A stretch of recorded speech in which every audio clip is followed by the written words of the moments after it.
Hi అండి, hello. నేను మీ Mounika. Welcome to my channel Sushree kitchen. ఈరోజు మనం కమ్మనైన ఇంట్లోనే తయారు చేసుకునే కమ్మనైన గేదె నెయ్యి ఎలా తయారు చేసుకోవాలో ఇంట్లో చూసేద్దామండి. మన గోదావరిలో చేస్తూ ఉంటాం కదండి, అసలు ఏది బయట కొనడానికి ఒప్పుకోరు కదా. అలాగే అసలు ప్రాసెస్ ఏంటి, ఎలా వస్తుంది ఏంటి అన్నీ వీడియోలో చెప్పేస్తాను. అంత కమ్మనైన నెయ్యి రావాలంటే వెనకాల చాలా ప్రాసెస్ ఉంటుందండోయ్. చాలా ఈజీగా వచ్చేస్తుంది అనుకునేదాన్ని నేను కూడా ఫస్ట్లో. చూసారా, అది వెన్నపూస మరుగుతున్నప్పుడు, అది అంటే నెయ్యి రావడానికి స్టార్టింగ్ స్టేజ్లో ఉంది. అదిగోండి వెన్నపూస. అసలు ఈ వెన్నపూస ఎలా వచ్చిందో కూడా చెప్తానండి నేను. చూసారు కదా, ఆ వెన్నపూసని మరగబెడితే అలా వస్తుంది. ఇప్పుడు అలా వెన్నపూస తీసుకున్నాం కదా, దాన్ని కడిగేసి స్టవ్ మీద పెట్టేసి వాటర్ అది ఏం వేయకూడదండి. అంటే సీనియర్ మోస్ట్లీ చెప్పట్లేదు, నేను తెలియని వాళ్ళ కోసం చెప్తున్నానండి. చాలామందికి అసలు తెలియదు కదా, నాకు స్టార్టింగ్ వరకు ఏం తెలిసేది కాదు. నేను మొన్న అన్నీ నేర్చుకున్నాను. సో అందుకే చెప్తున్నాను. వెన్నపూసను అలా కడిగేసుకోవాలి. అది కడుక్కోవడం ఎందుకు అనుకుంటున్నారా? ఏం లేదండి, మళ్ళీ పులుపు వాసన అది వస్తుంది కదా, మజ్జిగలో వేస్తారు కదా, దానికోసం అంతే. వాసన అది పోవటం కోసం అలా మజ్జిగలో కడిగేసుకొని పక్కన పెట్టేసుకొని, అదిగోండి స్టవ్ వెలిగించే వెన్నపూస. వాటర్ వేయకండి, మళ్ళీ చెప్తున్నాను. చూసారా ఎలా మరుగుతుందో, వెన్నపూస మొత్తం వేసేస్తే అదిగోండి. అది స్టార్టింగ్ నుంచి మనం ఫస్ట్లో చూసామే, అది ఇదంతా కరిగిన తర్వాత ఆ స్టేజ్కి వస్తుందన్నమాట.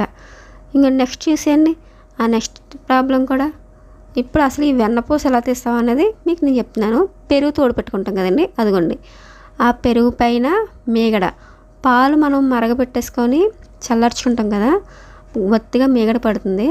ఆ మీగడలోదే తోడు చెక్క వేసుకుంటే చూసారు కదా ఎంత బాగా మీగడ కట్టిందో. అదిగోండి పైదంతా మొత్తం తీసేసి వెన్నపూస పెట్టుకొని గిన్నెలో పెట్టేసుకోండి. ఒకే రోజుకి అంత రావాలని రాదు కదా. అదిగోండి అదొక 1 వీక్ నుంచి తీస్తున్నది. అది ఫ్రిడ్జ్లో పెట్టేసుకొని స్టోర్ చేసుకోండి. ఆ 1 వీక్ ఇంకా అయిపోయిన తర్వాత మరి ఎక్కువ రోజులు ఉన్న వెన్నపూస పాడైపోతుంది కదా, అందుకని తీసేసుకుంటున్నాం నేను. కూలింగ్ వాటర్ వేసుకోండి. అది ఫ్రిడ్జ్లోంచి కూలింగ్ వాటర్ ఉంటుంది కదా, ఆ కూలింగ్ వాటర్లో మనం ఇందులో లోతుగా ఉన్న తెప్పలన్నీ తీసుకోండి కొంచెం. ఎందుకంటే వెన్నపూసని చిలకాలి కాబట్టి మరీ వెడల్పు ఎక్కువగా ఉంటే చిలకడానికి అవ్వదండి కవ్వంతో, అందుకని వెడల్పు తక్కువగా ఉండేది గిన్నె మీ ఇష్టం ఏదైనా తీసుకోవచ్చు. నేనైతే అన్నం వండే తెప్పలా తీసుకున్నాను. అదిగోండి మొత్తం ఇంకా కవ్వంతో చిలకడం వల్లనే ఇంకా మనకు తెలిసిందే కదా, ఇంకా పాలు పట్టుకొని ఉండాలి. మీకు కనుక ఈ ఛానల్ నచ్చితే లైక్ చేయండి, సబ్స్క్రైబ్ చేసుకోవడం మర్చిపోకండి. మీరు ఈ ఛానల్ చూడటం ఫస్ట్ టైం అయితే కనుక సబ్స్క్రైబ్ మర్చిపోకుండా చేసుకోండి, సపోర్ట్ చేయండి నాకు. Thank you for watching. చూసారండి, అదిగో వెన్నపూస మనం అంతలా చిలికితే చూసారా పైకి తేలుతుంది కదా, అదంతా వెన్నపూసనండి. పైకి అదిగోండి చూసారు కదా ఎంత బాగా వచ్చేస్తుందో, మొత్తం అదంతా వెన్నపూస. ఇంకొంచెం అదిగోండి చూసారా మొత్తం అంతా వచ్చేసింది. ఇంకొంచెం చిలికేస్తే మొత్తం అంతా కూడా గడ్డ కింద మొత్తం పక్క వచ్చేస్తుందండి. దాన్ని అదిగో చూసారా అలా చేతితో మొత్తం తీసేసుకొని ఒక గిన్నెలోకి వేసేసుకోండి. ఇందాక ఫస్ట్లో వెన్నపూస ఎలా అవుతుందో కూడా చెప్తా అన్నాను కదా, ఆ ప్రాసెస్ ఇదే. చూసారు కదా అదిగో చూసారా వెన్నపూస ఎంత బాగా వచ్చేసిందో. అది మరగబెడితే నెయ్యి ఇంచుమించు ఒక 150 గ్రాములు నెయ్యి వచ్చేద్దండి, 200 గ్రాముల వరకు. చూసారు కదా అదిగోండి ఆ నెయ్యి మరిగే ప్రాసెస్ మీకు ఫస్ట్లో చూపించాను కదా ప్రాసెస్ అంతా. అదిగోండి చూసారా కాగితే ఎలా వస్తుందో.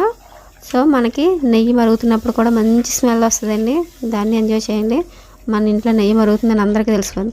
ఈ రోజుల్లో బయట ఏది కొనాలన్నా పిల్లలకి పెట్టాలన్నా కూడా భయం వేస్తుంది కదండి.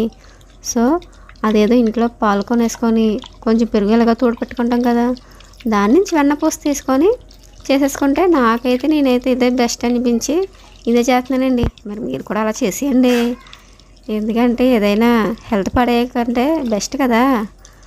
నచ్చితే సబ్స్క్రైబ్ చేసుకోవడం మర్చిపోకండి, లైక్ చేయండి, షేర్ చేయండి. అదిగోండి నెయ్యి చూసారా ఎంత బాగా మరిగిపోతుందో.